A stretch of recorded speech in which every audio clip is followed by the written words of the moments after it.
नमस्कार, आप देख रहे हैं एनबी न्यूज। मैं हूं आपके साथ काजल ठाकुर। देश भर में तीसरी लहर का डर है। हर किसी को ये चिंता सता रही है कि तीसरी लहर जो आएगी किस रूप में आएगी, कैसे आएगी और किस तरीके से आएगी। लेकिन डेल्टा प्लस की स्थिति को देखकर लग ये रहा है कि जो तीसरी लहर है वो डेल्टा प्लस पर सवार होकर आएगी, क्योंकि अब तक देश के 12 राज्यों में डेल्टा प्लस का कहर देखने को मिला है। 12 राज्यों में 50 से ज्यादा केस अब तक सामने आ चुके हैं। चिंता सरकार की लगातार बढ़ती जा रही है और यही वजह है कि इस चिंता की वजह से अब सरकारों को वो पाबंदियां लगाने के लिए मजबूर होना पड़ रहा है जो कि कोरोना काल में लगाई गई थी। अब तीसरी लहर का स्वरूप क्या होगा, क्या वो डेल्टा प्लस पर सवार होकर आएगी? इस पूरे मामले को समझने के लिए ये खास रिपोर्ट आप देखिए, उसके बाद इसी मुद्दे पर डिबेट करेंगे।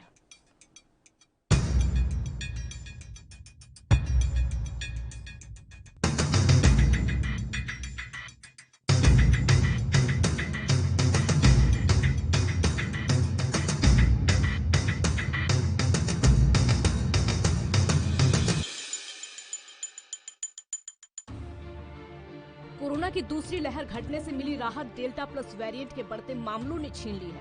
कई राज्यों में डेल्टा प्लस वेरिएंट के मामले सामने आ रहे हैं। पूरे देश में इस घातक वेरिएंट के अब तक 50 से ज्यादा केस मिल चुके हैं। ताजा मामला फरीदाबाद और चंडीगढ़ में दर्ज हुआ है। चंडीगढ़ में कोरोना वायरस के इस वेरिएंट का पहला केस मिला है। वहीं वेरिएंट के बढ़ते मामलों के मद्देनजर सभी राज्य इसको रोकने में जुट गए हैं।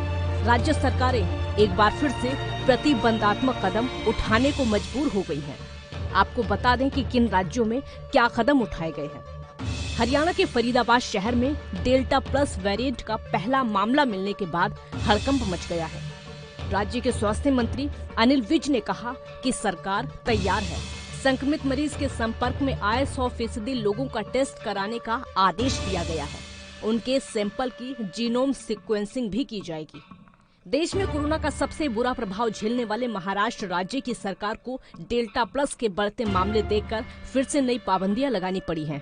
इसी बीच नागपुर नगर निगम ने 28 जून से शहर में लेवल 3 के तहत नए प्रतिबंध लगाने की घोषणा की है।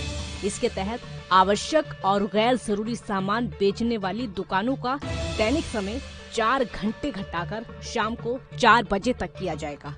मॉल, थिएटर और मल्टीप्लेक्स बंद रहेंगे। राजस्थान सरकार इसे लेकर पूरी तरह सतर्क है और संक्रमण रोकने के लिए माइक्रो कंटेनमेंट जोन बनाए गए हैं। बीकानेर में इस वेरिएंट का एक मरीज मिला था जो कि अब संक्रमण से उबर गया है।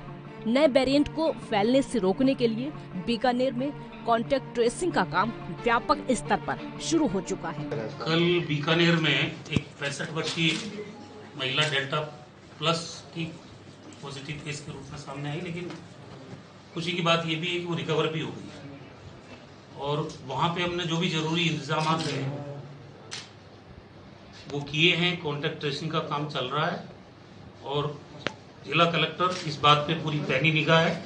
माइक्रो कंटेनमेंट जोन बना के अभी मुख्यमंत्री जी ने स्वीकृति जारी की और हमने SMS में जीनोम सीक्वेंसिंग का काम शुरू कर दिया है।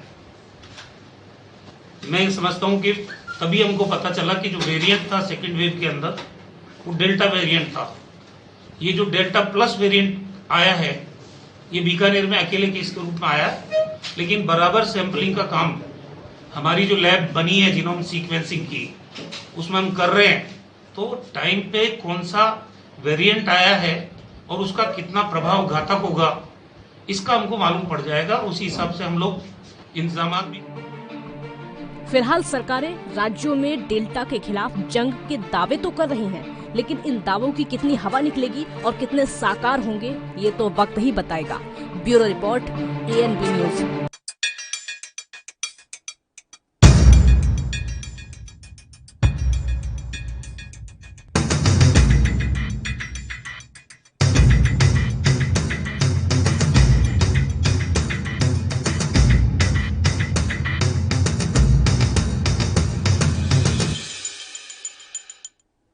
तीसरी लहर को लेकर चिंता है कि तीसरी लहर किस रूप में निकलकर सामने आएगी, लेकिन अब लग ये रहा है कि शायद डेल्टा प्लस पर सवार होकर देश में तीसरी लहर आ चुकी है, जिसके परिणाम धीरे धीरे अब सामने आने शुरू हो गए हैं। चिंता लगातार बढ़ती चली जा रही है। स्वास्थ्य विभाग की चिंता बढ़ रही है। राज्य सरकारें अपने अपने स्तर पर वो जो पाबंदियां हैं जो कि कोरोना काल में अब तक लगाई गई थी, उनको एक बार फिर से लगाने की कोशिशें की जा रही हैं। कई राज्य ऐसे हैं, चाहे वो महाराष्ट्र की बात हो या फिर राजस्थान की बात हो या फिर अन्य राज्यों की बात हो, वहां पर जो पाबंदियां हैं, तीसरे लेवल की पाबंदियां अभी तक लगी हुई हैं ताकि डेल्टा प्लस को रोका जा सके। ये एक खतरनाक वेरिएंट के रूप में निकलकर सामने आ रहा है। डेल्टा को लेकर तैयारियां लगातार की जा रही हैं। फिर भी सवाल यह है कि सरकारें कितनी तैयार हैं इस नए वेरिएंट को लेकर। अब तक हमने पहली लहर देश में देख ली है, दूसरी लहर देश में देख ली है, लेकिन तीसरी लहर को लेकर चिंता थी क्योंकि एक्सपर्ट की अलग अलग राय थी कि तीसरी लहर जो आएगी, कुछ लोगों का कहना है कि अक्टूबर या नवंबर में आएगी, कुछ एक्सपर्ट का कहना है कि जो तीसरी लहर है दिसंबर या फिर जनवरी के समय में आएगी। लेकिन अब लग ये रहा है कि जो तीसरी लहर है वो डेल्टा प्लस के रूप में शायद जल्द ही दस्तक दे सकती है। इसको रोकना बहुत ही जरूरी है। लेकिन सबसे चिंता का जो विषय है डेल्टा प्लस को लेकर वो ये है कि इसका जो स्प्रेडर है वो बहुत तेजी से हो रहा है। ये जो फैलता है बहुत तेजी से फैलता है।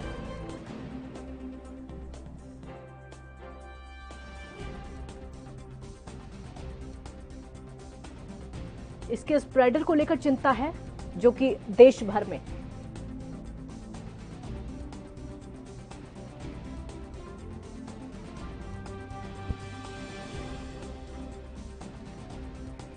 दुनिया भर में 80 से ज्यादा देशों में ये डेल्टा प्लस अपनी दस्तक दे चुका है। दुनिया भर में इसको लेकर अलर्ट लगातार जारी है क्योंकि देश में जब ये फैला है तो जाहिर सी बात है भारत को बचाना बहुत ज्यादा जरूरी है क्योंकि जिस तरीके से कोरोना की शुरुआत हुई थी वो हमने देखा था।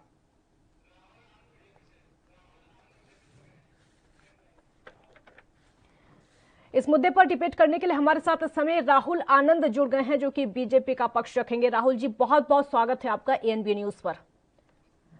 राहुल जी, अब तक सिर्फ और सिर्फ कोरोना से हम लड़ रहे थे, लेकिन अब जो कोरोना का नया वेरिएंट डेल्टा प्लस निकलकर सामने आया है, देश की सरकार कितनी तैयार है इसको लेकर? देखिए, तैयारी हमारी काजल जी पहले भी थी और अभी भी है।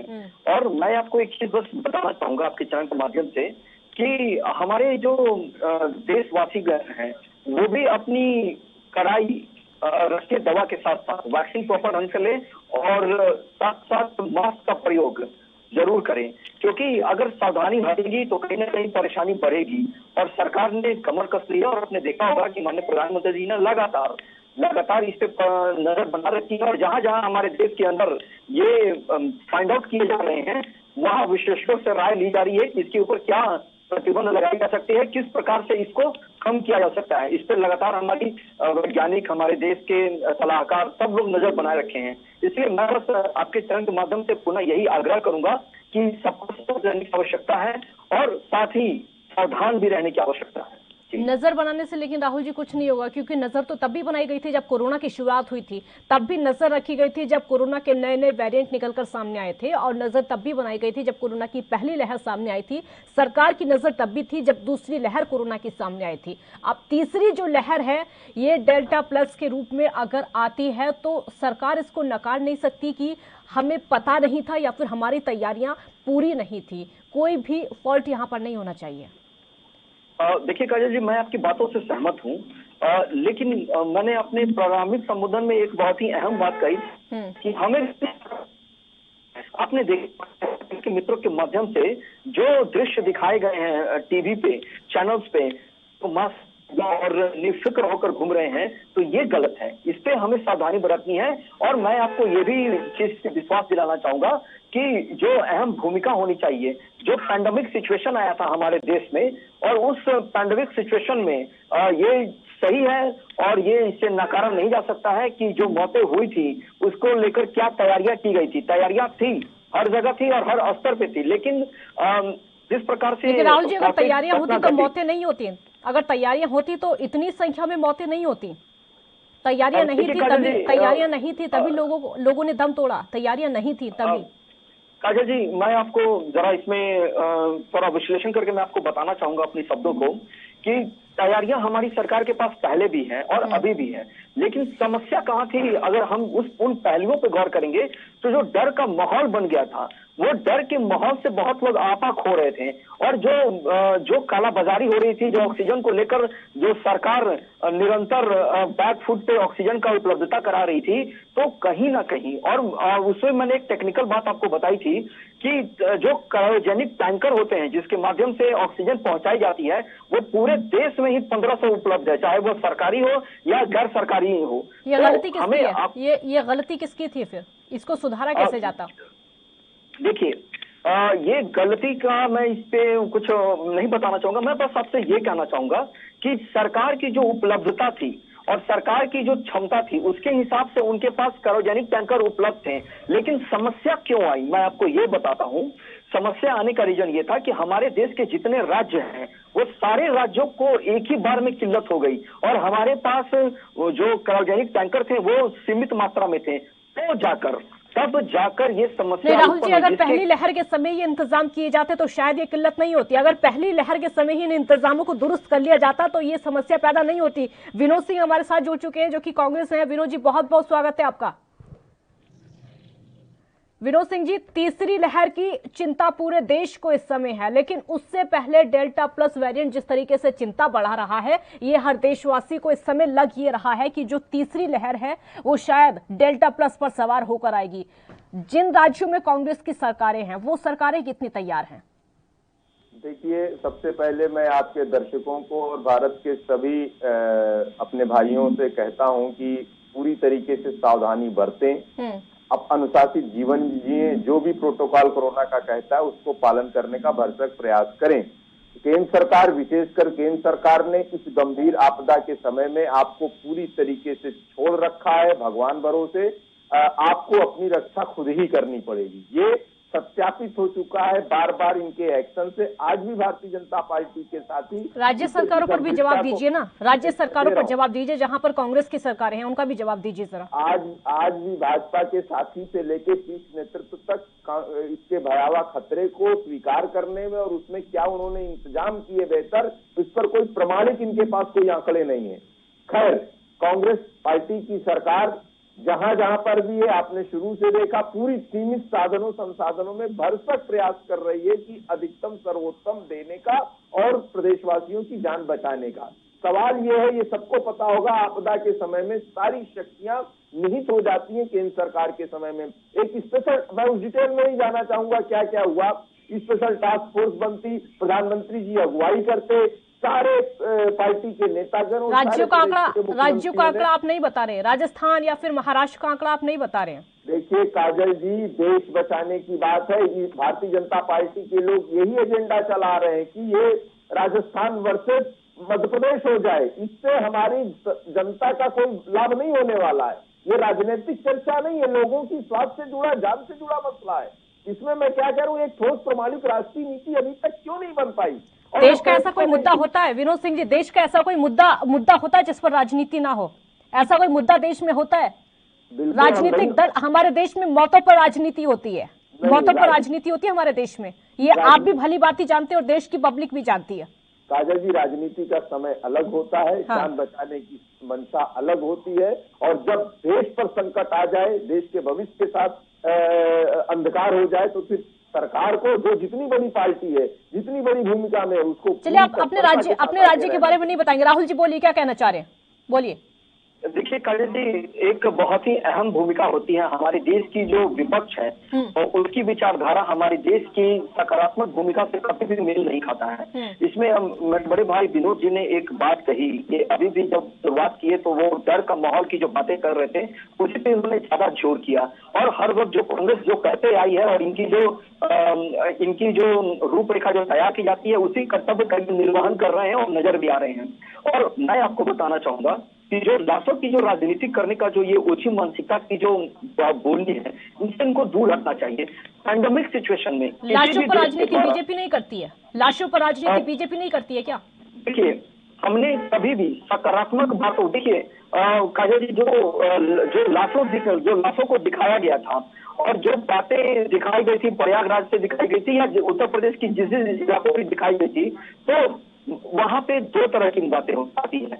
एक तो हमारे देश की महामारी से हमारा देश तो जूझ ही रहा था और मतों की जहाँ तक बात है तो बहुत लोग ऐसे हैं जो श्रद्धा के साथ भी उस स्थान पर जाकर अपने पूर्वजों के लाशों को वहां दफनाते हैं और जलाते हैं। राहुल जी, मैं आपको बता दूं, शमशान घाट में जगह नहीं थी उन लाशों को दफनाने के लिए।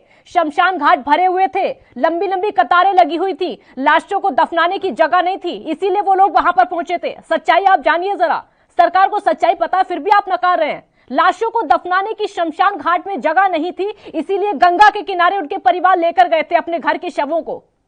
काजल जी, आपको मैं एक चीज बता देना चाहूंगा कि अगर आप 10 लाख के आंकड़ों का अगर आप विश्लेषण करेंगे तो प्रति 10 लाख के जो मतों का जो आंकड़ा है वो कितना है, ये भी एक प्रत्यक्ष रूप से रखना चाहिए। वो हमारे देश के लिए कम है। मैं आपको मेरी बातों को पूर्ण होने दीजिए, फिर आप कहिएगा। और जो सिचुएशन हमारे देश के अंदर है, जो हमारे देश की आबादी है, उस हिसाब से बात करेंगे तो हमने अच्छी भूमिका निभाई है और हमारी सरकार बैकफुट पे वहाँ उन लोगों की सेवा में रही है हर वक्त। और फिर आप बात कर लीजिए महादेशों की, क्योंकि कांग्रेस को तो दूसरे देशों के ही डीएनए पे भरोसा रहता है। तो कोरोना के नए वेरिएंट को लेकर चिंता देश भर में है। डेल्टा प्लस एक चुनौती बनकर निकलकर सामने आ रहा है, क्योंकि तीसरी लहर को लेकर चिंता है और बड़ी चुनौती ये बनकर सामने आ सकता है। डेल्टा प्लस को रोकने के लिए सरकारें क्या क्या कर रही है, ये बहुत बड़ा सवाल है। सरकारें किस तरीके की तैयारी को लेकर आगे आ रही है, ये भी बहुत बड़ा सवाल इस समय है, क्योंकि दुनिया भर में ये फैल चुका है। अगर सवाल पूछा जाता है तो पिछले आंकड़ों को गिनाया जाता है, अगर सवाल पूछा जाता है तो पुराने आंकड़ों को बताया जाता है।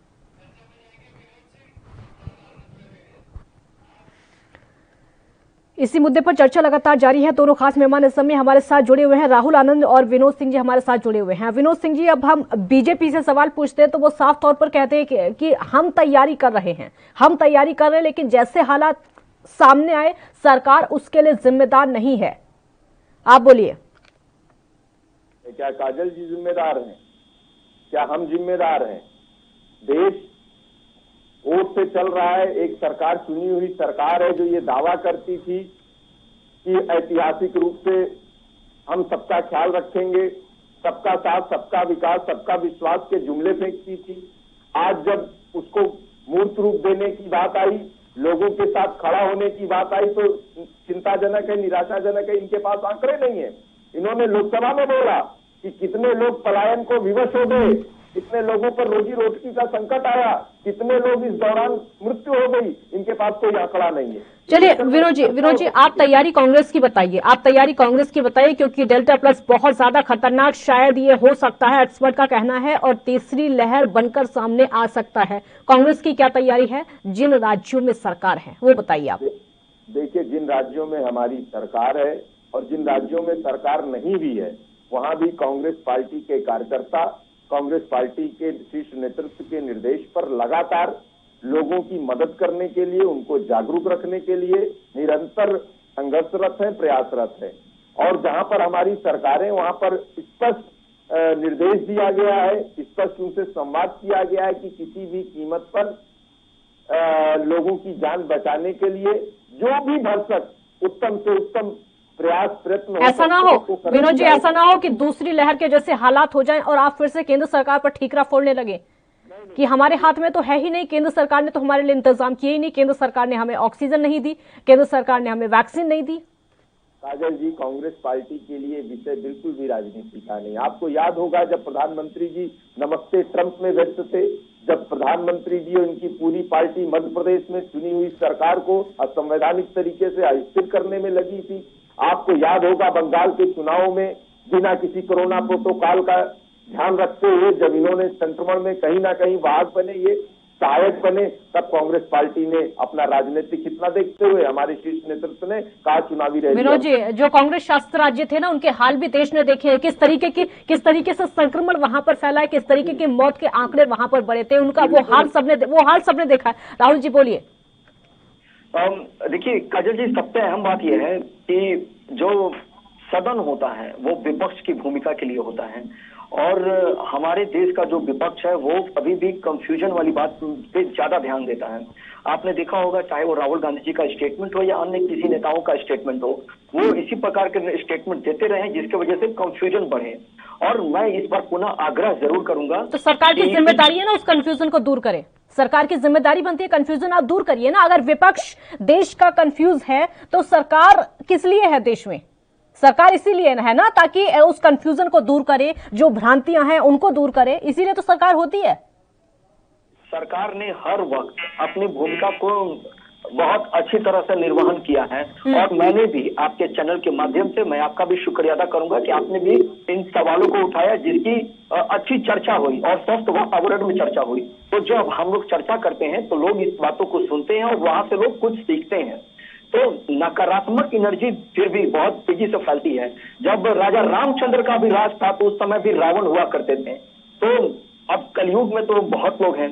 तो मेरे कहने का तात्पर्य है कि सारे राज्यों की सरकार, चाहे वो भाजपा की हो या गैर भाजपा की सरकार हो, सारे लोगों को अपनी महत्वपूर्ण भूमिका का निर्वहन करना है और हर संभव हमें ये प्रयास करना है कि दोषारोपण की भावना से दूर होना है और किसी भी प्रकार से अपने देश नहीं, लेकिन हो नहीं पाता है ना। इस भाषण का कोई मतलब ही नहीं है, हो नहीं पाता है ना। ये हो नहीं पाता, ये आपको भी पता है, बाकी सबको भी पता है, जितने लोग देख रहे हैं उनको भी पता है ये हो नहीं पाता। ये जो भाषण की बातें हैं, किताबी बातें हैं, ये सब किताबों तक सीमित रह जाती हैं, उससे बाहर निकलकर नहीं आती हैं, धरातल पर दिखती नहीं है किसी को भी। काजल जी, मैं आपको बताना चाहूंगा कि अगर आप छोटा सा अगर उदाहरण उठा लीजिए दिल्ली का, तो आपने देखा होगा कि किस प्रकार से बैकफुट पे दिल्ली को मदद पहुंचाई गई, जबकि वो बार बार एक्सपोज भी हुए, लेकिन फिर भी हमने इसका टेकरा नहीं फोड़ा और हमने वहां पे तत्काल जो सुविधा चाहिए थी वो सुविधा मुहैया कराकर अपने देश की जनता की अहम भूमिका और उनकी जीवन को बचाने का काम। तो ठीकरा कैसे फोड़ते? एक मिनट राहुल जी, ठीकरा कैसे फोड़ते? ठीक है, मैं आपको बता देती हूँ ठीकरा कैसे फोड़ते। वो कह रहे थे कि हमारे पास ऑक्सीजन नहीं है, हमारे पास वैक्सीन नहीं है, और आप उसका जवाब दे रहे हैं कि नहीं हम तो ऑक्सीजन भी पहुंचा रहे हैं और हम वैक्सीन भी पहुंचा रहे हैं। ठीकरा कैसे फोड़ते? मौका ही नहीं था ठीकरा फोड़ने का। तो एक बयान आया था जिसमें उन्होंने केंद्र सरकार को धन्यवाद दिया था, सही। फिर केजरीवाल जी के जो घेर छोड़ो ना, केजरीवाल जी के जो उनके जो सहयोगी हैं, उन्होंने तुरंत कहा कि हमें तो 930 मैट्रिक टन की आवश्यकता थी, सरकार ने तो हमें 200 कम नहीं दिया है। तो ये जो कंफ्यूजन की जो बात की है, तो इससे ये साबित होता है कि कहीं ना कहीं आप में खुद कहीं ना कहीं दिखाने की और केंद्र सरकार को नीचे है। ये मैं बताना चाह रहा हूँ कि इस प्रकार के कार्यों को नहीं होना चाहिए। तो हर राज्य अपना कार्य करे, केंद्र सरकार आपके साथ खड़ी है और बड़े भाई की भूमिका में है और नरेंद्र मोदी जी है। अपना काम तो सब करते हैं, लेकिन एडवाइस भी कहाँ सुनते? कांग्रेस की तरफ से एडवाइस भी बहुत दी जाती है आपको, सुनते कहाँ हैं आप? विनोद जी जवाब दीजिए। तीखी बयानबाजी तो कांग्रेस की तरफ से भी कम नहीं होती है, क्योंकि सरकार बार बार कहती है इंतजाम हम पूरे कर रहे हैं, हम दूसरी लहर को लेकर भी तैयार थे और अब तीसरी लहर को भी लेकर तैयार हैं। फिर भी राहुल गांधी कहते हैं कि बेड्स का इंतजाम करिए, ऑक्सीजन का इंतजाम करिए, वैक्सीन का इंतजाम करिए। ये बताइए, जो भी राहुल गांधी जी ने कोरोना के संदर्भ में बयान दिए, वो क्या लोगों की रक्षा सुरक्षा को सुनिश्चित करने वाली चिंता और बयान नहीं थे क्या? और भारतीय जनता पार्टी और प्रधानमंत्री जी ने, भारत सरकार ने क्या उसका संज्ञान लिया? शुरू से उन्होंने कहा कि आप कमांडर की अगुवाई की भूमिका में रहिए, पूरा देश कांग्रेस पार्टी आपके साथ सहयोगी की भूमिका में खड़ी है, आप चर्चा करिए, आप संवाद करिए, जो भी आपको सहायता चाहिए हमको बताइए, लेकिन हमारी शर्त, हमारा प्रयास रहना चाहिए कि संकट से हमें उबरना पड़ेगा। राहुल गांधी जी ने जनवरी फरवरी में इससे सचेत होने की बात कही थी, तब के इनके लोगों ने ट्वीट है और आधिकारिक तौर पर ट्वीट है, इन्होंने कहा कोरोना यहाँ नहीं होने वाला। इनके स्वास्थ्य मंत्री का क्या बयान आया था? तो देखिए, शुरू से अगर राहुल गांधी जी की बात, चिंता, उनकी दूरदर्शिता को संज्ञान में लिया जाता तो आज ये जो बद से बदतर हालात बने हैं ये नहीं होते। काजल जी, आपको मानना पड़ेगा, राहुल गांधी जी ने इस मुद्दे पर सिर्फ एक आम भारतीय की बात समझने का काम किया, उनकी पीड़ा, उनकी चिंता को एड्रेस करने का काम किया, लेकिन ये भारतीय जनता पार्टी के लोग जुमले और झूठ में व्यस्त रहे। इन्होंने केवल झूठे नारे, आपदा में अवसर भारतीय जनता पार्टी के लोगों के लिए दिया, इन्होंने सस्ती और हल्की राजनीति की, जिसका आज गवाह है, साक्षी है, देश में ये हालात बने हैं। आपको देखना पड़ेगा, आर्थिक मोर्चे पर, व्यवहारिक मोर्चे पर, सामाजिक सरोकारों के मुद्दे पर पूरी तरीके से देश का ताना बाना, देश की व्यवस्था पूरी तरीके से कुप्रबंधन का शिकार हो गई। इसकी जिम्मेदारी इनकी लेनी पड़ेगी कि नहीं? आपको केवल भाषणबाजी, केवल अपना प्रचार, केवल PR एक्सरसाइज में व्यस्त रहेंगे। विपक्ष का काम सिर्फ विरोध करना है विनोद जी, विपक्ष का काम सिर्फ विरोध करना है। विपक्ष का काम आगाह करना है। ये गुनाह है क्या? विपक्ष का काम अपील करना है आपसे। विपक्ष का काम है कि हम आप हमेशा खड़े हैं आपके साथ, जब भी आवश्यकता हो हमारा भी उपयोग करिए, लेकिन हमारे लोगों की जान बचाने का काम करिए, उनमें विश्वास पैदा करिए, जो संकट है उसको कम से कम किया जा सके। लेकिन आप आगाह करते हैं, सरकार सुनती कहाँ है? आगाह आप करते हैं, सरकार सुनती कहाँ है? ये तो परेशानी इनकी है ना, इनसे पूछिए आखिर किस घमंड में क्यों रहेंगे और क्या देखना चाहते हैं। और ऊपर से बड़ी निराशाजनक तरीके से कहते हैं स्थितियां अभी तो बहुत नियंत्रण में है, हमारे मृत्यु दर कम है। इसमें आंकड़ेबाजी हो सकती है क्या? हमारे भारत का एक भी नागरिक अगर संसाधनों के अभाव में, मेडिकल उपकरणों के अभाव में, अस्पतालों में बेड के अभाव में अगर दम तोड़ता है तो ये चिंताजनक बात है। ये बुलेट ट्रेन और झूठे झूठे दिवा स्वप्न दिखाने वाले smart city, smart Rahul ji जवाब दीजिए, राहुल जी जवाब दीजिए। अगर विपक्ष आपको आगाह कर रहा है तो क्या सरकार की जिम्मेदारी नहीं बनती कि एक बार विपक्ष की बात सुन ली जाए? अगर राहुल गांधी ट्वीट करते हैं, प्रियंका गांधी ट्वीट करती हैं और वो देश के हालातों से सरकार को अवगत कराती हैं, ये खैर ठीक है, उनका कहना है, सरकार को एक बार सुननी नहीं चाहिए विपक्ष की? देखिए, हमारी सरकार बहुत संवेदनशीलता के साथ चलने वाली सरकार है। और विनोद, बड़े भाई विनोद जी ने एक बहुत ही अहम बात कही, सबका साथ सबका विकास और सबका विश्वास वाली जो बात है। तो ये जो विश्वास की जो बात हमारी है, इस विश्वास को कहीं कोई कमजोर कर रहा है, जो डोरी काटने का काम कर रहा है, वो डोरी काटने का काम सिर्फ और सिर्फ कांग्रेस की तरफ से ही किया जाता है। मैं आपको उदाहरण स्वरूप में बताता हूँ। कभी राहुल गांधी जी कहते हैं कि मैं लॉकडाउन का समर्थन करता हूं, फिर वो कहते हैं कि लॉकडाउन नहीं होनी चाहिए, फिर बाद में वो कहते हैं कि लॉकडाउन के बिना कोई काम ही नहीं चलेगा। फिर उसी प्रकार से वो वैक्सीन पे भी बहुत सारी बातों को फैलाया गया। अभी कुछ दिन पुरानी बात हो चुकी है राहुल जी पुरानी बात हो चुकी है। ये बात कई बार आप बता चुके हैं, नई बात बता रहा हूँ। जो राहुल गांधी का जो ट्विटर अकाउंट हैंडल करते हैं, उन्होंने क्या कहा कि गाय के बछड़े का स्पर्म का यूज इस्तेमाल किया जाता है, ठीक है, फिर उसकी सफाई देनी पड़ी, उसको सारी बातों को बताना पड़ा कि क्या है कैसा है। अगर इस प्रकार का बयान, अगर इस प्रकार का ट्वीट और खास करके उन जनप्रतिनिधियों से कर दिया जाएगा तो कहीं ना कहीं वो मति भ्रमित करने का शिकार करते हैं। इसलिए सरकार इनकी बातों को सुनती जरूर है और अमल भी करती है कि क्या वास्तविकता में करनी चाहिए। बस अगर ये इन शैली से बाहर निकल जाए तो हमारा विपक्ष एक सकारात्मक भूमिका में अच्छा रोल अदा कर सकता है, जो ये करना नहीं चाहते हैं। मेरा बस यही आग्रह है। देखिए, बात आप महाराष्ट्र की कर लीजिए। महाराष्ट्र में उद्धव ठाकरे जी की सरकार ने जो कोरोना के काल में जो महत्वपूर्ण भूमिका निभाई, जो चीजें हुई, उसके लिए माननीय प्रधानमंत्री जी ने उनको थपथपाया भी है कि नहीं, महाराष्ट्र ने बहुत अच्छा कार्य किया है। तो ये साबित करता है कि सरकार अगर अच्छा काम करती है तो उसके बारे में बोलना भी चाहिए। ठीक है विनोद जी, कांग्रेस के लोग बोले इस चीज को। ठीक है विनोद जी, भ्रमित करने से ऊपर उठेगी कांग्रेस? काजल जी, ये स्पष्ट अंतर को नहीं समझ पा रहे हैं। देखिए, आप ये बताइए, देश का हमारा नागरिक रोटी रोजी के अभाव में, पैसे के अभाव में, मेडिकल संसाधनों के अभाव में अगर दम तोड़ने को विवश हो जाता है तो विपक्ष की सकारात्मक भूमिका क्या है? सरकार को सुध नहीं है तो सरकार को जगाने का, चेताने का, अपील करने का काम तो विपक्ष का ही है ना। और ये देश साक्षी है, ये हमारे पलायन को विवश मजबूर किसान, बेरोजगार साक्षी है। जिस प्रकार से उनकी आवाज बनने का काम श्रद्धेय राहुल गांधी जी ने किया, आदरणीय राहुल गांधी जी ने किया, कांग्रेस पार्टी के नेतृत्व ने किया, प्रधानमंत्री और मोदी जी और पूरी भारतीय जनता पार्टी, तो उनकी जो आवश्यकताएं हैं, जो नीड ऑफ द आवर है, उसको पूरी तरीके से खारिज करने का काम किया है। आज भी भारतीय जनता पार्टी अपनी चुनौतियों को स्वीकार करने में ही सक्षम नहीं है। अगर इस चुनौतियों को स्वीकार ही नहीं करेंगे और बेकार की आंकड़ोंबाजी में निरंतर प्रयासों में उलझे रहेंगे तो कैसे उनका भला हो पाएगा? ये क्या हमारा गुनाह है क्या? आपको एक राष्ट्रीय नीति बना के उसकी अगुवाई नहीं करनी चाहिए थी? और जितना अगर आप ईमानदारी से घटना को स्वीकार करते, राहुल गांधी जी की बात को, दूरदर्शिता को अगर देखते, उनसे कुछ सीख लेते, तो आज मैं कौन सी बात सीखनी चाहिए थी राहुल गांधी से? कौन सी बात सीखनी चाहिए थी राहुल गांधी से? पूरी तरीके से एक फॉरवर्ड प्लानिंग होनी चाहिए थी। कहाँ फॉरवर्ड प्लानिंग रही? आज तक के अभी दौर में कुछ नहीं। हमारे देश की जनता विवश हो जाती, उसके बाद ये कोई नुस्खा निकालते हैं। एक प्रिवेंटिव स्टेप्स क्यों नहीं लिए गए? राहुल गांधी जी एक दूरदर्शी संवेदनशील नेता है, अपने देश की लोगों की, उनके भविष्य की चिंता करते हैं। आपको लगता है कि बीजेपी उनको संवेदनशील नेता मानती है? आपको लगता है?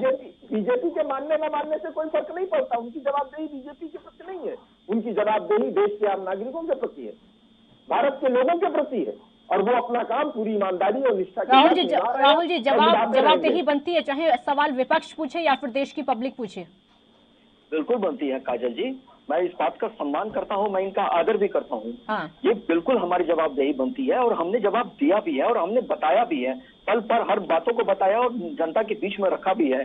अभी के समय में जितने जनता जागरूक हुई है और जितनी पारदर्शिता लाई गई है, अब तो आंकड़े उपलब्ध हो जाते हैं तुरंत में कि क्या है, कैसे चल रहा है। मैं बस यही कहना चाहूंगा कि हमें अभी तीसरे वेरिएंट के लिए जबरदस्त कमर कस के तैयार रहना चाहिए और हमें अपनी जनता का और हमारे जो देशवासी हैं उनके एक एक प्राण की रक्षा करने का कर्तव्य हमारा है, चाहे वो भाजपा शासित प्रदेश हो या गैर भाजपा शासित प्रदेश हो। बस हम तैयार हैं और हमारे माननीय प्रधानमंत्री जी ने इस पर नजर भी बना रखा है। तो स्थिति को, अगर स्थिति भयानक हो सकती है तो उसको कंट्रोल कैसे करेंगे, इसको लेकर बैठकों का दौर भी जारी है और बैठकें तो पहले भी हुई थी। बैठकें तो पहले भी हुई थी। बैठकें पहले भी हुई थी, लेकिन उसकी भी निष्कर्ष निकली थी। मैंने आपको एक प्रारंभिक संबोधन में काजल, एक बहुत ही अहम बात निष्कर्ष निकला? निष्कर्ष ये निकला कि दूसरी लहर पहली से ज्यादा प्रभावी, ज्यादा खतरनाक हो गई थी। देखिए, कहीं जो स्थिति जो खतरनाक हुई थी, इसके लिए कहीं ना कहीं हम भी जिम्मेदार हैं। हमने भी कुछ कोरोना का प्रोटोकॉल को तोड़ा और हमने उनको है जो टीवी में दिखता है, जो लोग मास्क का प्रयोग नहीं करते हैं, अगर ये सिलसिला बरकरार रहेगा तो फिर सिचुएशन बहुत ही बदतर हो जाएगा। हमें अपना बचाव स्वयं भी करना है और सरकार आपके साथ खड़ी है।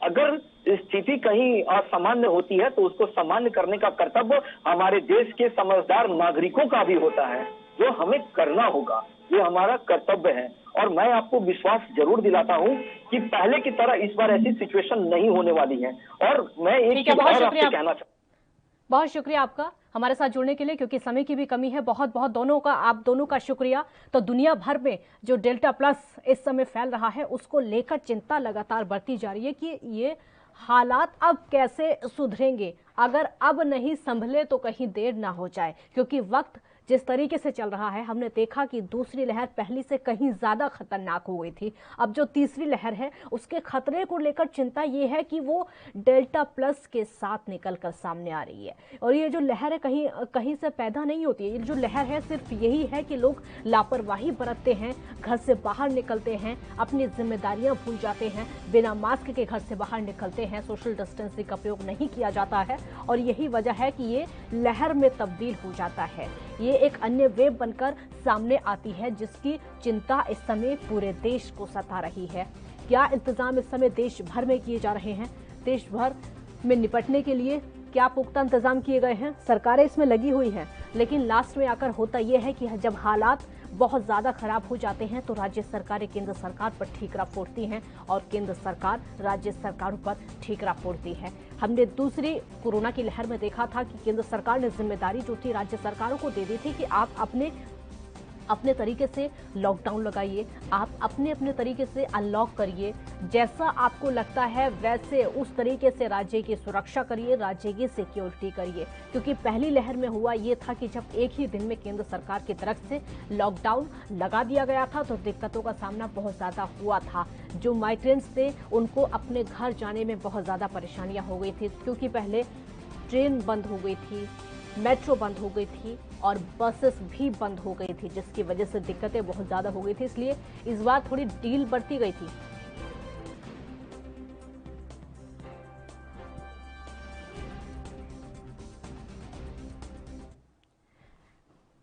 डॉक्टर नरेश चावला इस समय हमारे साथ जुड़ चुके हैं। डॉक्टर नरेश चावला, बहुत बहुत स्वागत है आपका एएनबी न्यूज पर। डॉक्टर नरेश, आवाज सुन पा रहे हैं आप मेरी? हाँ जी, डॉक्टर चावला, इस समय डेल्टा प्लस को लेकर बहुत ज्यादा चिंता लोगों की बढ़ रही है, सिर्फ देश ही नहीं बल्कि विदेशों में ही लग ये रहा है कि जो डेल्टा प्लस वेरिएंट निकलकर सामने आया है, चिंता इसलिए है कि जो तीसरी लहर को लेकर डर था, अब ये लग रहा है शायद कि जो तीसरी लहर है वो डेल्टा प्लस पर सवार होकर ना आ जाए। आपका रिएक्शन? देखिए काजल, मैं कुछ सच्चाइयां बताना चाहूंगा। उद्देश्य एक ही है कि आम लोगों में एक पैनिक भी ना फैले और एक सावधानी बनी रहे। इसमें कोई शक नहीं है कि अभी आज से 1.5 महीना पहले हिंदुस्तान में जो हमने दूसरी लहर देखी है, जो इतनी ज़्यादा देखी है कि हम लोग सब डरते हैं। और तीसरा ये भी कहा जा रहा है कि जो तीसरी लहर आएगी शायद बच्चों को ज़्यादा अटैक करेगी। तो उस लाइट में हमें बताना है कि डेल्टा प्लस क्या है और डेल्टा प्लस कितना हो चुका है और कितना परहैप्स हो सकता है। तो डेल्टा प्लस एक डेल्टा का वेरिएंट है जो हिंदुस्तान में ही पैदा हुआ था, जब 3 किस्म के वायरस, एक ब्राजील से, एक इंग्लैंड से और एक साउथ अफ्रीका से दूसरी लहर में हिंदुस्तान आए थे, तो उससे म्यूटेट होकर ये नया वायरस बना था। तो अब जो डेल्टा प्लस है 85 देशों में पाया गया है।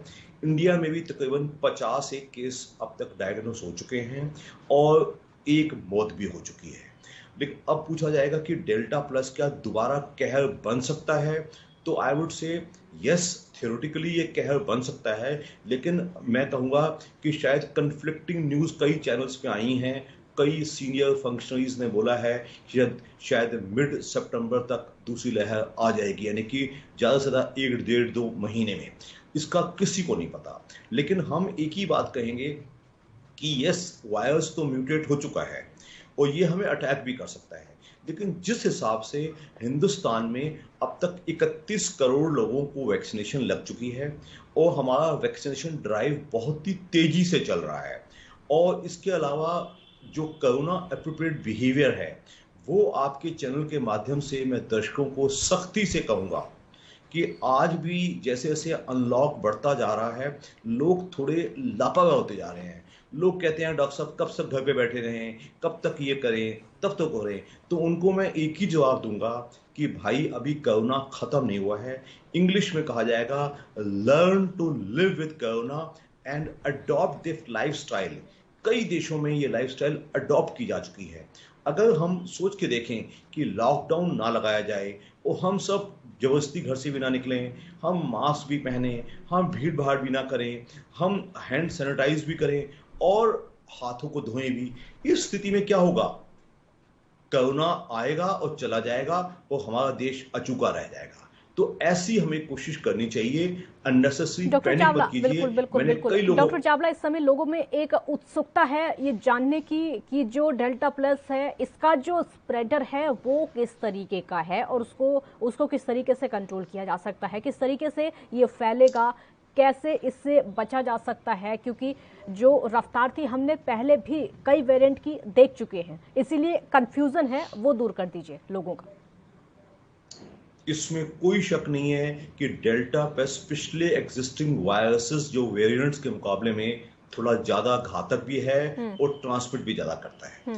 तो प्लस इसके जो सिम्टम्स हैं वो कोई अलग नहीं है, वही यूआरआई या पेट के सिम्टम आते हैं और बचने के लिए कोई नए बचाव नहीं है, वही कोरोना एप्रोप्रिएट बिहेवियर ही इसका बचाव है। हम सबको उसका सख्ती से पालन करना चाहिए। और प्लस वैक्सीनेशन, कोई भी जहां वैक्सीनेशन हेजिटेंसी है उसको दिमाग से निकाल दीजिएगा। कोई भी जन जिसको कोई एक्यूट बीमारी नहीं है, चाहे किसी भी उम्र का हो, अब चूंकि 18 प्लस सब अडल्ट को पूरे हिंदुस्तान में बिना किसी रजिस्ट्रेशन के वैक्सीनेशन लगाई जा रही है। तो आज की तारीख में the by word is universal vaccination, जो जितनी ज़्यादा लगेगी उतना ही हमें हर्ड इम्यूनिटी मिलेगी। अगर हमने मिड सितंबर तक या अक्टूबर तक अपनी वैक्सीनेशन काउंट जो इस टाइम 31 करोड़ है उसको अगर 65-70 करोड़ पहुंचा दिया, तो मुझे उम्मीद है कि थर्ड वेव या तो कम आएगी या आएगी ही नहीं, या हम लोगों को महसूस ही नहीं होगी। तो ऐसी हमारी कोशिश भी होनी चाहिए। अगर हम सब मिलकर इसकी कोशिश करेंगे तो मुझे पूरी उम्मीद है कि हम इससे बच सकते हैं। डॉक्टर चावला, डेल्टा वेरिएंट पर वैक्सीन कितनी प्रभावी हो सकती है? मैं काजल इस बात को बहुत ही स्पष्ट शब्दों में बताऊंगा। ये बात काफी खुल के निकली थी कि जो ये वैक्सीन्स बनाई गई हैं, ये जो 16 जनवरी को हमारे देश में पहली बार जब वैक्सीनेशन हुआ था तो शायद 19 वैक्सीन के लिए थी, लेकिन अब ये बात खुल के स्पष्ट आ गई है कि जो नए वेरिएंट्स पे भी तीनों वैक्सीन, स्पुतनिक भी, कोवैक्सिन भी और कोविशील्ड, तीनों अच्छी इफेक्टिव हैं। तो आम जन इस चीज में ना घुसे। अब मैं बता दूं कि ऐसा मैं क्यों बोल रहा हूं। मैं ऐसा इसलिए बोल रहा हूं, एक आदमी के वैक्सीनेशन का असर सिर्फ एक आदमी पे आता है, लेकिन जब एक पूरी जनता या पूरी सोसाइटी एक अपने आप को वैक्सीनेशन करवा लेती है तो हमें एक हर्ड इम्यूनिटी आती है, वो हम सबका बचाव करती है। तो जो हमारे पास आज की तारीख में है, न केवल ये 3 वैक्सीन, जो 2-3 वैक्सीन और जो हिंदुस्तान में आने वाली हैं, इंक्लूडिंग फाइजर की वैक्सीन और इंक्लूडिंग मॉडर्ना वैक्सीन और इंक्लूडिंग एक नोवावैक्स वैक्सीन, जो तीनों उम्मीद की जा रही है कि, और एक कैडिला की वैक्सीन भी, ये 4 वैक्सीन उम्मीद की जा रही है कि बहुत जल्दी हिंदुस्तान में एंटर कर जाएंगी। तो ये सब बराबर अच्छी इफेक्टिव मानी जा रही हैं। तो लोग इस किस्म की शंका ना करके बेझिझक, ये नहीं कि हम इंतजार करेंगे उस वैक्सीन का, ऐसा करेंगे, बेझिझक जो वैक्सीन अवेलेबल मिलती है उसको फटाफट लगवाया जाए, क्योंकि जो इंडिविजुअल फायदा अलग है, जो हर्ड कम्युनिटी का फायदा है वो हम सबको अलग से मिल सकता है। डॉक्टर चावला, अब तक हम देख रहे थे कि जिसको कोरोना हुआ है वो खुद को होम आइसोलेट कर लेता था। अगर अस्पताल हम नहीं भी जा रहे हैं तब भी घर में उसका इलाज कर सकते थे हम, क्योंकि हमारे पास ऐसे तरीके थे, चाहे हम अपने एक रूम के अंदर रहें, किसी से बात ना करें, मास्क लगा कर रहें। होम आइसोलेशन का जो तरीका था 14-15 दिन के बाद कोरोना खत्म हो जाता था। क्या डेल्टा प्लस में लोग ऐसा कर सकते हैं अगर किसी को ये वाला वेरिएंट अगर अटैक करता है तो? काजल, आपने बड़ा अच्छा सवाल पूछा है। इसका जो कोरोना डेल्टा प्लस वेरिएंट के लिए भी हमारी जो मोडस ऑपरेंडी है ट्रीटमेंट की, एग्जैक्टली द सेम रहेगी। पहले भी लोगों ने बहुत शोर मचाया था एक भय और एक पैनिक के चक्कर में। मैंने स्पष्ट कहूंगा, 90% patients of covid can be treated at home only by home isolation. लोगों को जो बड़ी उम्र के हैं, 60-70 प्लस वाले हैं, और जिन लोगों को कोई कोमॉर्बिडिटीज हैं, उनको अपने फिजिशियन या फैमिली फिजिशियन के टच में रहना चाहिए। अगर वो वीडियो कंसल्टेशन से और या एडवाइस से उनका टच में रहते हैं, अपने घर में रहें, ये सबसे बेहतर इलाज होगा। पूरी दुनिया में ये बात स्पष्ट हो चुकी है कि सब लोगों को हॉस्पिटल भागने की जरूरत नहीं है। हुआ क्या था, सेकंड वेव में एक पैनिक हो गया था, लोगों ने चीजें स्टोर करना शुरू कर दिया कि मुझे कुछ ना हो जाए, मुझे कुछ ना हो जाए। ऑक्सीजन लेना शुरू कर दिया, जो इंपॉर्टेंट ड्रग्स थी वो स्टोर करना शुरू कर दिया, उसकी शॉर्टेज होना शुरू हुई। प्लस लोगों ने क्या किया कि मुझे चाहे कम तकलीफ हुई है, मैं फटाफट हॉस्पिटल पहुंच जाऊं, एक बेड ऑक्यूपाई कर लूं। ऐसा नहीं होना चाहिए। अगर सब लोग इस मामले में कोऑपरेट करेंगे तो मुझे पूरी उम्मीद है कि अगर भगवान ना चाहे कुछ ऐसा वेव छुटपुट आता भी है तो हम उसको अच्छे से मैनेज कर पाएंगे। और home isolation, I personally believe, is the best treatment for all patients until unless जिसका कि ऑक्सीजन बहुत लो ना हो जाए और जिनको कोई कोमॉर्बिडिटीज ना हो। होम आइसोलेशन में अब तक जो एहतियात बरते गए थे कोरोना काल में, अब तक जो लोग एहतियात बरत रहे थे, क्या डेल्टा प्लस के समय भी उन्हीं एहतियातों को बरता जाएगा या फिर इससे ज्यादा कुछ करने की जरूरत पड़ेगी? बिल्कुल काजल, मैं दोबारा स्पष्ट बोल दूं, अच्छा सवाल पूछा आपने कि जैसे कि हम सब लोग थर्ड वेव की एक अपना हाथों को हाथ बांध के तैयारी कर रहे हैं, उसमें वही आइसोलेशन रहेगा, वही फेस मास्क रहेगा, वही पानी ज़्यादा पीना, वही एक बैलेंस फूड खाना, घर के दूसरे लोगों को अलग रखना, और सबसे पहले जो होती है कि जो भी कॉन्टैक्ट्स होते हैं उनको, जो हम हमेशा कहते हैं टेस्टिंग, ट्रेसिंग एंड ट्रीटमेंट, वही प्रिंसिपल अपनाया जाएगा। इसके लिए कोई नया प्रिंसिपल नहीं है। सबसे ज्यादा दिक्कत आ जाती है, लोग टेस्टिंग करने से डरते हैं, लेकिन इस बार अब तक क्या होता था कि RT-PCR टेस्ट हो जाता था, उसके अलावा कई टेस्ट थे जिसकी वजह से कोरोना का पता चलता था और कई टेस्ट थे जिसकी वजह से नहीं पता चलता था। लेकिन ये जो डेल्टा प्लस है, इसका जो टेस्ट करने का तरीका है, क्या वही अप्लाई होगा या फिर अन्य जो तरीके हैं, क्योंकि अभी तक 1-2 सामने आ चुके हैं, या फिर उन्हीं से पता चलेगा डेल्टा प्लस का? देखिए, पहले भी जो गले की बलगम के जो टेस्ट था, जो हम टेस्ट किया जाता था, वो 2 ही टेस्ट थे। एक रैपिड एंटीजन टेस्ट था और एक RT-PCR था। The gold standard is RT-PCR ही कहा जाएगा, क्योंकि जो रैपिड एंटीजन टेस्ट है उसमें जो फॉल्स नेगेटिव्स बहुत ज़्यादा आते थे। तो आज भी gold standard all over the world, क्योंकि इंडिया के पास इस टाइम अच्छा इंफ्रास्ट्रक्चर है, हम up to 10-15 lakh test per day all over India कर सकते हैं, तो वही हम इस बार शायद करने का तरीका रहेगा। पूरी सब प्रदेशों की सरकारें इसके लिए तैयार हैं, क्योंकि सेकेंड लहर में सबने इतना बर्दाश्त किया है। तो I think all over India, all state governments, all district administration के पास खांचा है।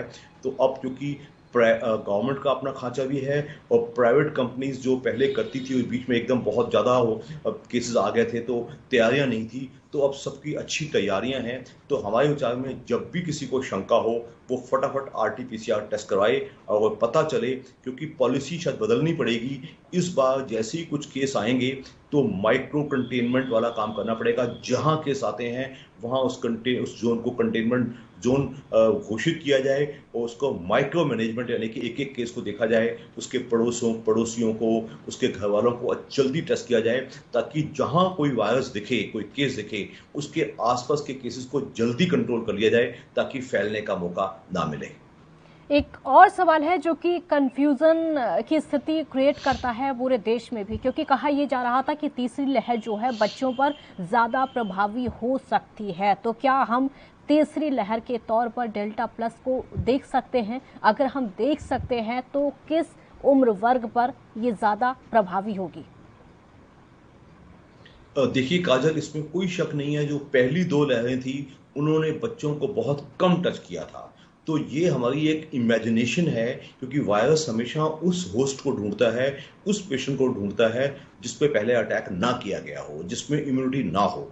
तो वो शायद बच्चे 18 साल तक के और प्रेग्नेंट वीमेन हो सकते हैं, लेकिन ऐसा कोई बहुत डरने की जरूरत नहीं है। बच्चों को 5 साल तक के बच्चों को मास्क पहनाया जा सकता है, तो हमें वही एहतियात बच्चों पे और प्रेग्नेंट वीमेन पे करना है। तो थियोरेटिकली ये सोचा जरूर जा सकता है, बट प्रैक्टिकली अगर हम आए तो अगर हम बच्चों को पहले से ही बचाव देना शुरू करेंगे, क्योंकि हमने देखा है कि हिंदुस्तान में हम जो एज पेरेंट्स हैं, हम अपनी देखभाल करें ना करें, बच्चों की देखभाल बहुत ज़्यादा करते हैं। तो बच्चों की देखभाल में बच्चों की देखभाल भी आ जाती है और साथ में एडल्ट्स की देखभाल भी आ जाती है। जैसे हमें मालूम है कि बच्चों के लिए 18 साल तक के बच्चों के लिए अभी कोई वैक्सीन इंडिया में अप्रूव्ड नहीं है, तो हर्ड इम्यूनिटी ही एक चीज़ है जिससे हम बच्चों को बचा सकते हैं। तो उसके लिए हम हमेशा कहते हैं एडल्ट्स जितना अपना वैक्सीनेशन अच्छा करते जाएंगे उतना उनके बच्चे बचते चले जाएंगे। बच्चों को लेकर चिंता इसीलिए थी क्योंकि उनका वैक्सीनेशन अभी तक नहीं हो पा रहा था, तभी लग रहा था कि शायद ये ज़्यादा अटैक कर सकता है।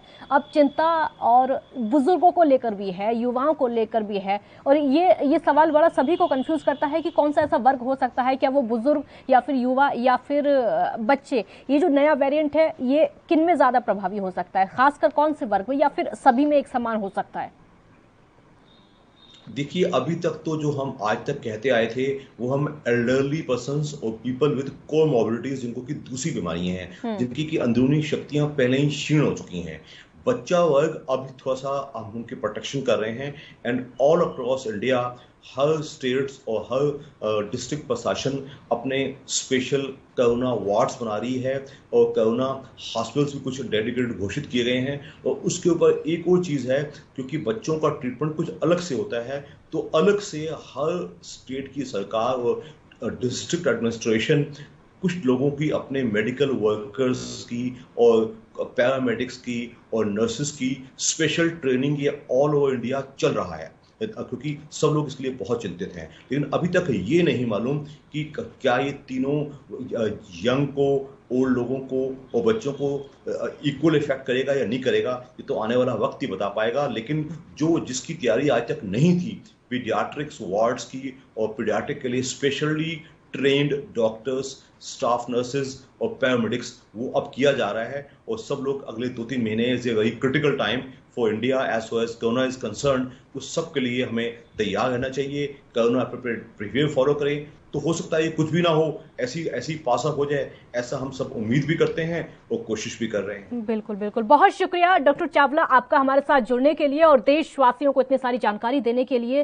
तो नया वेरिएंट डेल्टा प्लस को लेकर चिंता लगातार बढ़ती जा रही है, क्योंकि अब तक दुनिया भर में कई देशों में ये फैल चुका है, और चिंता यही है कि जो तीसरी लहर जिसका डर सबसे ज्यादा बच्चों में बताया जा रहा था, क्या वो डेल्टा प्लस पर सवार होकर आएगी? क्या वो तीसरी लहर का जो डर था वो डेल्टा प्लस के रूप में निकलकर सामने आएगा? क्योंकि एक्सपर्ट का यही कहना है कि ये बहुत ज्यादा खतरनाक हो सकती है। बहुत शुक्रिया आपका। देखते रहिए ANB न्यूज़। नमस्कार।